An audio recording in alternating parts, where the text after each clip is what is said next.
Welcome to the Authors Podcast with Lisa Newton. Writing a book is a dream for many people, and in today's society, it has become easier and more important than ever. If you are an expert, speaker, coach, or an authority in your field, having a book is the new business card. It can increase your credibility, enhance your status, and make you the go-to person in your field, opening doors and bringing a flood of opportunities straight to you. You can increase your fees and start choosing the clients you really want to work with. The Authors Podcast show with Lisa Newton is designed to inspire, educate and inform you, both entrepreneur and individual, on how to write a book, as well as writer's tips and strategies on how to actually get that book written. On today's show, you learn more about how to write a book, including writing ideas, marketing, and how to succeed in getting a book written. Here we go with the Authors Podcast, and here is your host, Lisa Newton.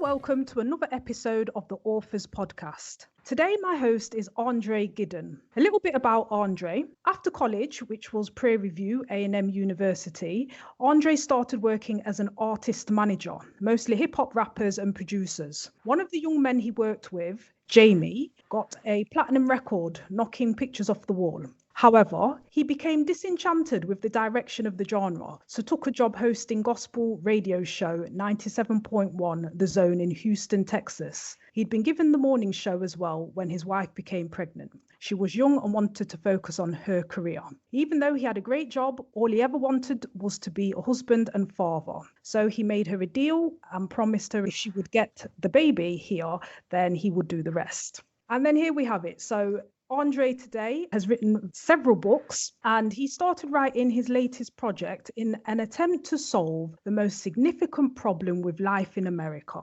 racism. He was frustrated by the people only dealing with the symptoms of racism, things like housing or police brutality, like justice reform. It's all well and good, but it just does not get to the root of the problem. So on the line now, I should have Andre Giden. Hello. Hi.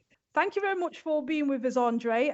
So let's get right into it. So you've written various books, one being Trick Baby, a collection of pain in essay and verse, The Book of Bennu Wu, Monkey with a Gun. But the focus we will look at is the latest book you've written called Put It in a Book, a controversial solution to race relations in America. So if we kind of can start off at the beginning then. So because you have written various books, sort of what started you off with writing? Why did you start? I really started writing as a way to communicate with my mom. She was always so busy. She wouldn't a lot of times have time to sit down and talk to us. And so she would always write us letters. And, while she was at work or while she was at school, she would write us letters. And so that's kind of how we communicated, even though we lived in the same house. Okay. So first off, my mom was like a very complex person, but I used to be fascinated by the way she would get carried away in books. You know how like women always seem to be dealing with two or three things at one time?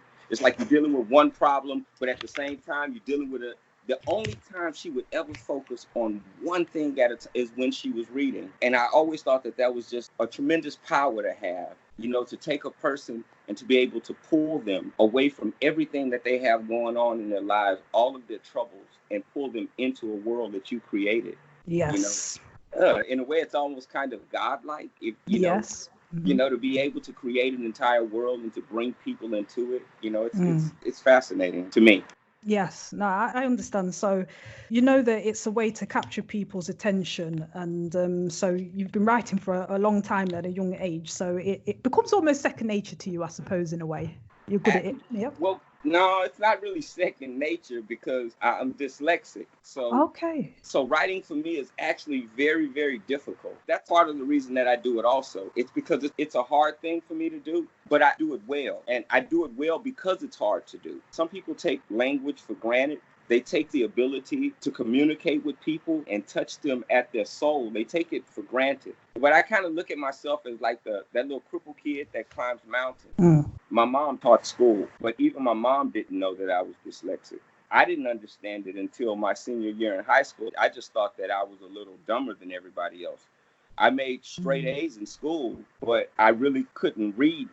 And my 11th grade year, I figured out what was going on, and I started developing techniques to help myself. And now I read voraciously. So what kind of techniques? The way that I figured out that I had a problem is I discovered that if a book was upside down, it was easier to read. Wow. It was just like a complete fluke. One day I was frustrated because I was trying to read this book and I could only get like a half a page down, and I just got mad and I threw the book and it bounced off the wall, and when it landed on the floor, it was upside down, and upside down I could read it. And I remember, it's the strangest thing. I remember I ran to my drama coach that next day and I was like, Bruce, man, I turned this book upside down and I could read it, man. I could read it. And he was looking at me like, what the hell are you talking about? And that's when it clicked in my mind. I remembered that everybody was like me. I was the only one that was like this. What I figured out was, it wasn't that I couldn't read, it's that my mind was trying to take in more information at one time than I could handle. And I was getting overloaded. And so I started playing this game, like where I would turn the book upside down and I would tap and turn the book as I read, and it would force me to just focus on that single word. And once I figured that part out, then I started taking paper and I would cut out slots that could hold 7 or 8 words, because I noticed that as long as it didn't get any more than 2 or 3 syllables together, my brain wouldn't do it. It wouldn't start switching the words and stuff around. So I would just take that slot and move it along the sentence as I read. And as I practiced like that, the slot got bigger. And now I can take in almost an entire page just looking at it. Okay, that's quite fascinating. And I'm glad that you shared that with us, because many people are put off because they think, oh, I can't do it. But it's really interesting that you found a way, almost diagnosed yourself and come up with the solution as well, which is brilliant. I think these days at school, maybe things like dyslexia are caught a lot sooner than what they used to be, because it's now more on the radar. Yeah. You are listening to the Authors Podcast with Lisa Newton. Please do subscribe to, like and share this channel. Okay, so if you're just tuning in, I am talking to Andre Giden, and he is the author of Put It in a Book, The Controversial Solution to Race Relations in America. So Andre, what made you give your book this title? Why is it controversial? I think the thing that makes it controversial is it's not what people would think the answer is. You know, sometimes, because we're so frustrated by all of the violence and the injustice that we see, and we get caught up. And I think that sometimes what we want is to see, blood on the streets. We want somebody physically to pay some type of retribution, and that's ridiculous. The answer is actually in unraveling the damage that we've done to ourselves. A lot of times, we're not addressing the psychological trauma, and we're not addressing the psychological trauma. There was a paper Willie Lynch wrote. He wrote these 4 pages. It was about, everybody talks about Willie Lynch. They talk of, these 4 pages that he wrote about how you break an African and how you make a slave. In fact, the title of it was The Making of a Slave. It was about how you break the African as a man and how you break them as a people. And for 200 or 300 years in America, that was the Bible for the dealings with African Americans. So we've never done anything to erase the damage of Willie Lynch. We've never done anything to erase it within ourselves, and we've never done anything to erase it in our society. And that's the thing that we need to deal with first. One of the major points of this book is currently we deal with racism as a social issue, but racism really isn't a social issue. Racism is a mental issue that just happens to have social implications. And when we start dealing with this as a mental issue, then we can really start dealing with the problems caused by racism. When Black folks in America start looking at these white folks not as these people in power, because in most instances, the people that are doing the hating actually have no power. In America, they're just the frustrated, broke white people. The ones who are really prejudiced, the ones with money, they usually have more sense than to be openly prejudiced. So what we have to do is we have to, in our minds, put it in perspective, put all of this in perspective and look at these things correctly so that we can start dealing with them correctly. And why was it called Put It in a Book? For me, that was my motivation. When I was a kid, they used to say, if you want to keep something from a black man, you put it in a book. And because I had such a difficult time reading, that to me was going to be one of those ones that you talk about. I'm going to learn to do this, and I wanted it to be like that for my people. I wanted them to see this as a necessary challenge without giving everything away in this book. Of course. The answer is here. Okay. Answer is here.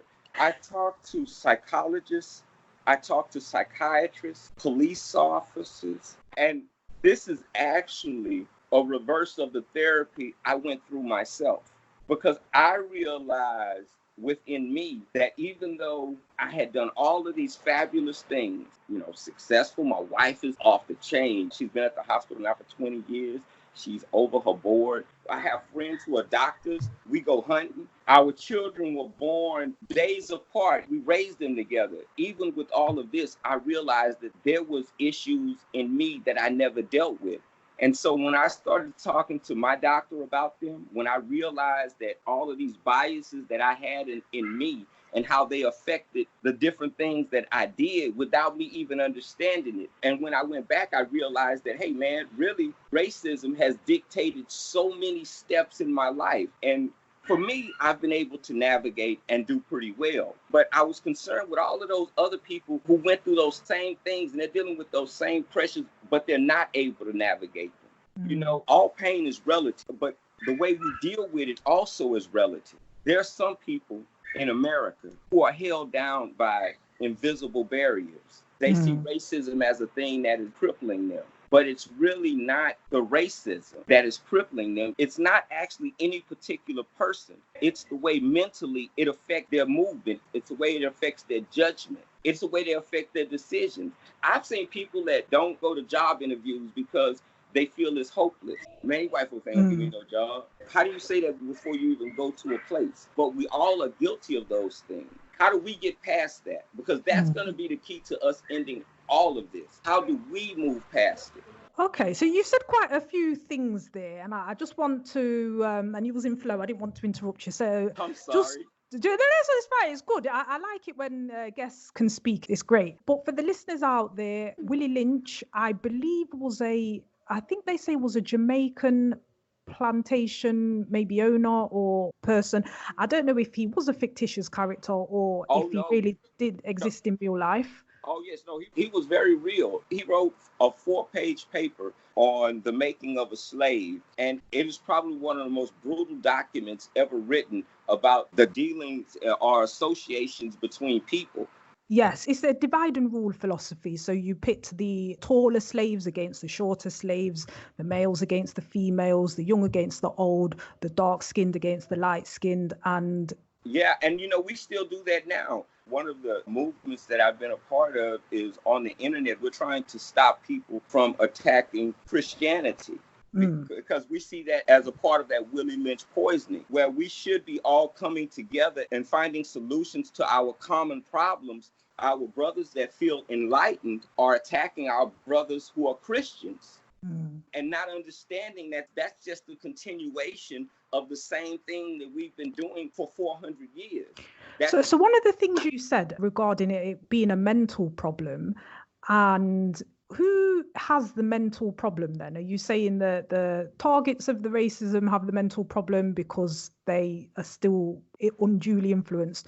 Or are you saying those who the Willie Lynch paper, for example, were written for, the plantation owners, the dominant society, they're the ones that still hold the mental thoughts and opinions? Actually, we both still have a problem. Both of us are still afflicted because it's contagious. Mental illness is contagious. A person treats you a certain way for a period of time and you get conditioned to the way that you've been treated. So actually, it's on both sides. But here's the thing. You need 2 hands to clap. That old Chinese philosophy about needing 2 hands to clap, it's the truth. And so if we recognize for ourselves, hey, a lot of this stuff that we're going through is mental illness. You don't have to have a PhD to know at some point a person hating a person for absolutely no reason other than the color of their skin, at some point that becomes a mental illness. You don't even need a PhD to recognize that. But I mean, even though there's been like hundreds of papers written on the subject, but when we begin to recognize it like that, if you think about it, who gets mad at the retarded kid running around calling you doo-doo face? When you look at it in scope, that's part of the thing that I urge in this book is have a petition where we're petitioning the American Psychiatric Association to add racism to the canon of mental illnesses. Last year, they added male toxicity to the list of mental illnesses. And it's about time that we add racism to the list. If we add racism to the list, do so much in America, change our society. It would do so much to heal our society. Not to mention that insanity is the reason that you can take a person's guns in America. And if racism was a mental illness, then we could remove guns from all of the white supremacists in America. So if you're just tuning in, I'm talking to Andre Giden. He is the author of Put It in a Book, The Controversial Solution to Race Relations in America. So it's called Put It in a Book because traditionally, maybe today, I don't know, but it was a saying that if you want to hide something from a black person, you put it in a book because they either don't read or can't read. And that's just the legacy of slavery, whereby if you were enslaved and you were able to read, you would be killed. So reading, knowledge equals death, penalty, punishment. It's not something you're going to run towards. You were listening to the Authors Podcast with me, your host, Lisa Newton. You can email me, lisa@lisanewton.co.uk. And remember, we have the Inner Circle, which is for writers just like you, and you can join us at writeabook.net.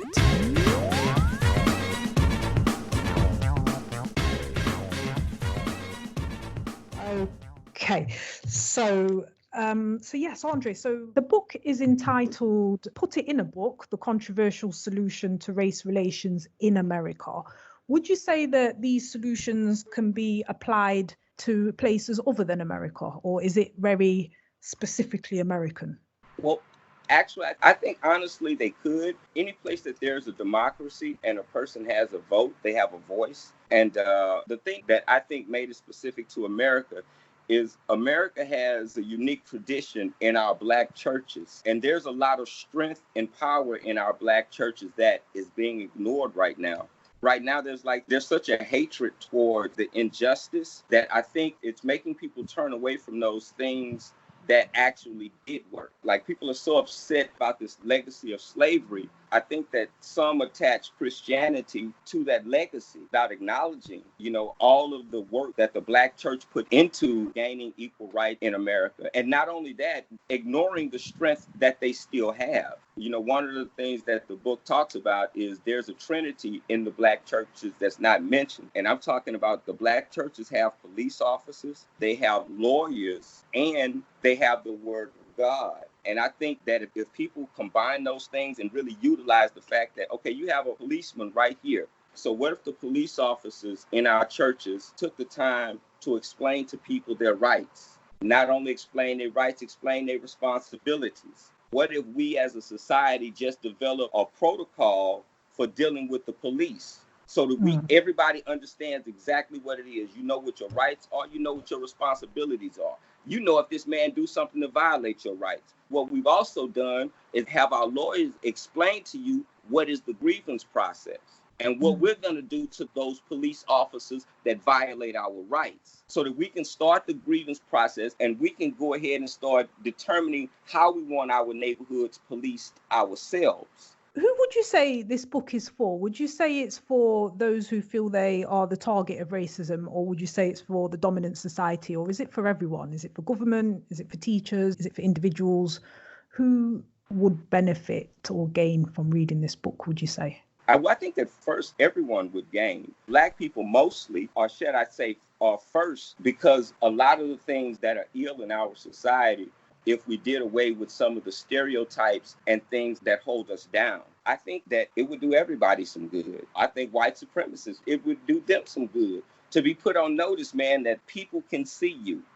People can, there are some white folk that are just guilty of taking advantage of the advantage. If there's an advantage that exists, and they take advantage of it. We need to put them in a position where they have to guard themselves against the appearance of racism. See, when we change treating racism as a social issue and changing it as a mental issue, then all of a sudden people will have to guard themselves against the appearance of racism. Because the appearance of racism becomes a mental issue. You can remove a judge for a mental issue. Now, if socially he sees the world differently, and because of that he judges differently, there's nothing that we could do about that. But if his judgment shows evidence of a mental issue, then we're dealing with a completely different case. In 1959, the United States government, under the direction of Dwight Eisenhower, the Department of Mental Health, under the direction of Dwight Eisenhower, deemed that the number one threat against America was racism. Now, this is the Department of Mental Health, deemed that the number one threat against America in 1959 was racism. Now, the important fact in that is not that in 1959, all of those kids that were suffering from racism, they didn't get no help, and now they run the world. I mean, that's like already bad enough. But it's important for us to realize that in 1959, the government already knew that racism was a mental health issue. They were fully aware of it. So what would you say to people, though, who say, well, there's been a black president, as in Barack Obama, and that race relations in America since 1959 has never been better? What would you say to those people? I would say they're delusional. They're delusional. Have you ever heard that analogy about the elephants in the circus? How when they're babies, the trainers, they chain them up with these metal cuffs. So when they get to be older, they can restrain them with the rope.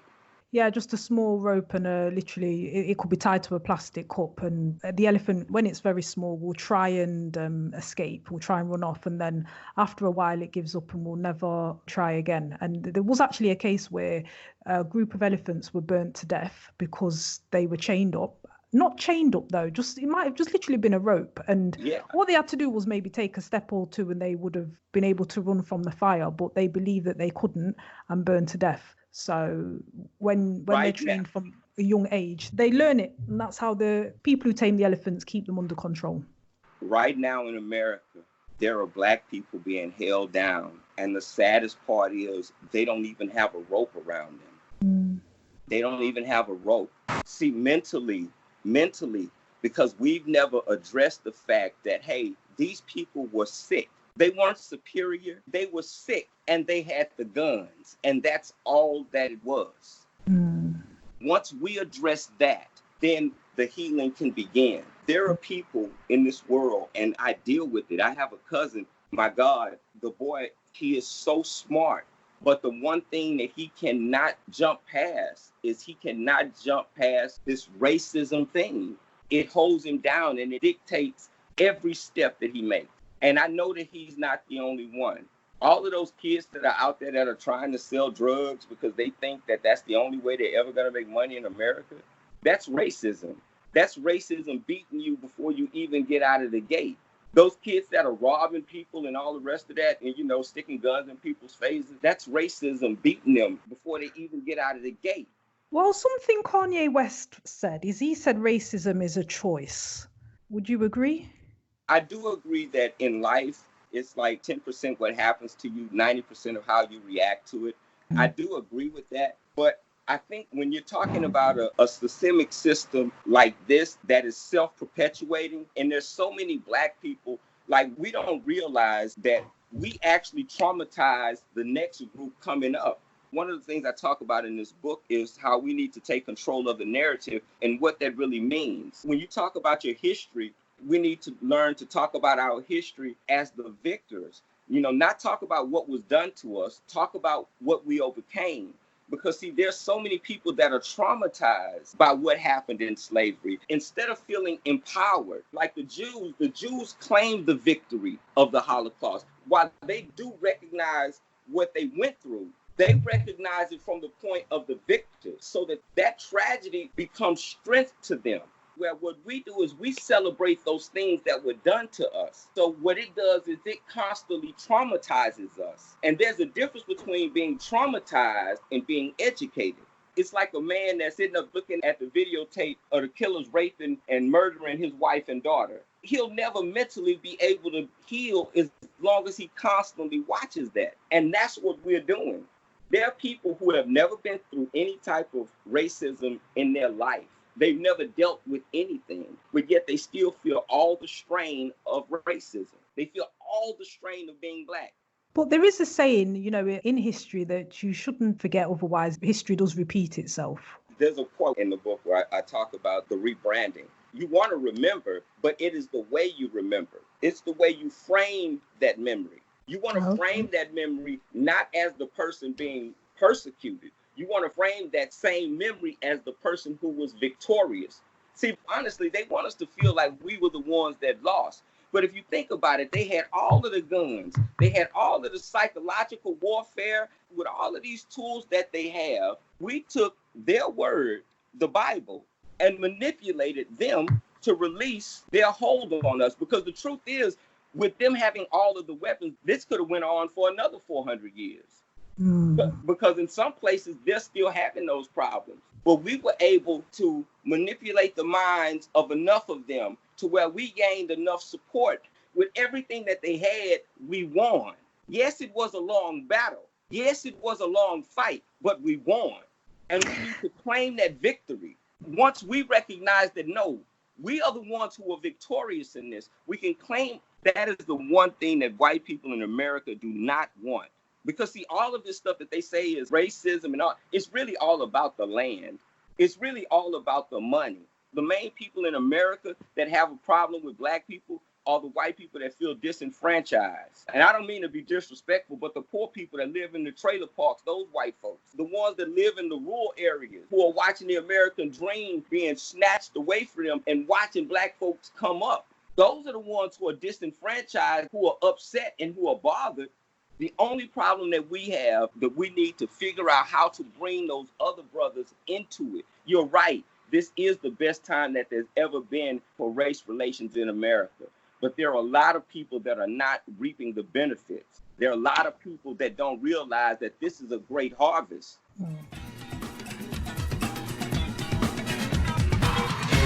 You were listening to the Authors Podcast with me, your host, Lisa Newton.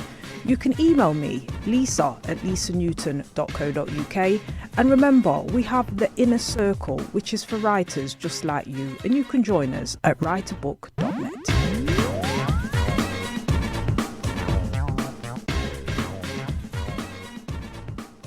So if you're just tuning in, I am talking to Andre Giden, and he is the author of Put It in a Book, The Controversial Solution to Race Relations in America. So Andre, what sort of inspired you to write this book? Is it personal experience? Was it something where you just thought, you know what, this has just been going on for too long now. Everyone's doing it all wrong. Like, how did the idea for the book come about?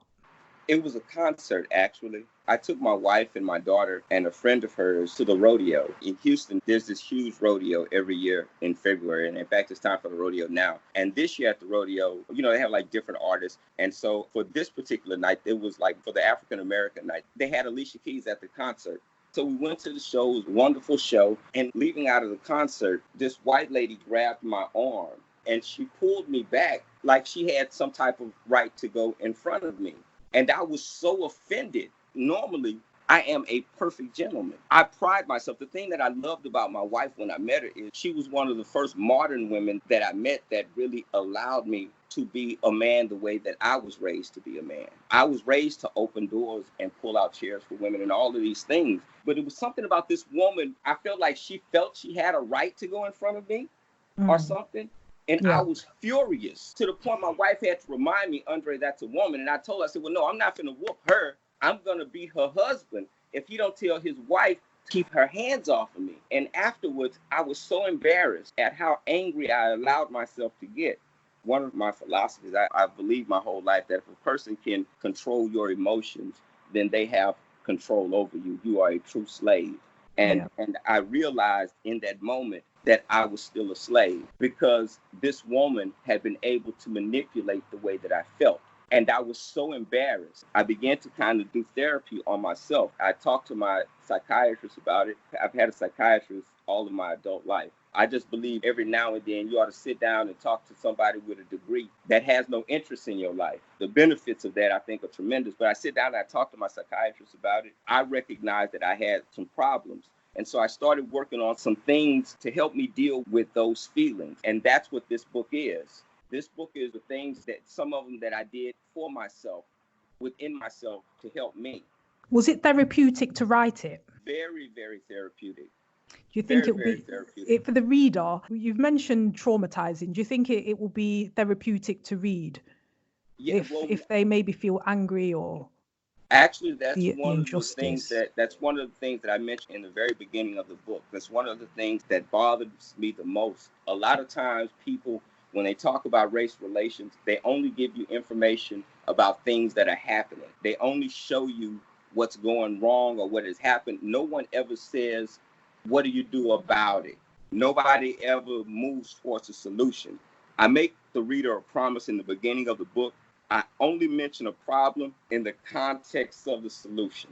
That's a good point, because sometimes, some people are out there and they say, you know what, racism is boring. Like, I just don't want to know anymore. It's boring. We're over it. Come on, and can we not just put it behind us? And I like solutions. I think solutions are good. That's great.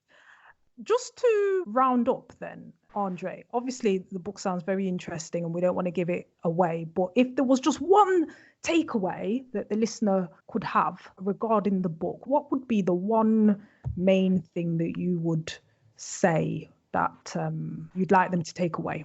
I would like them to take away, if there would be one thing, racism is not a social issue. It's a mental issue. And if people understood just that, I think that you take a lot of the anger out of racism when you look at it as a mental issue and not as a social issue.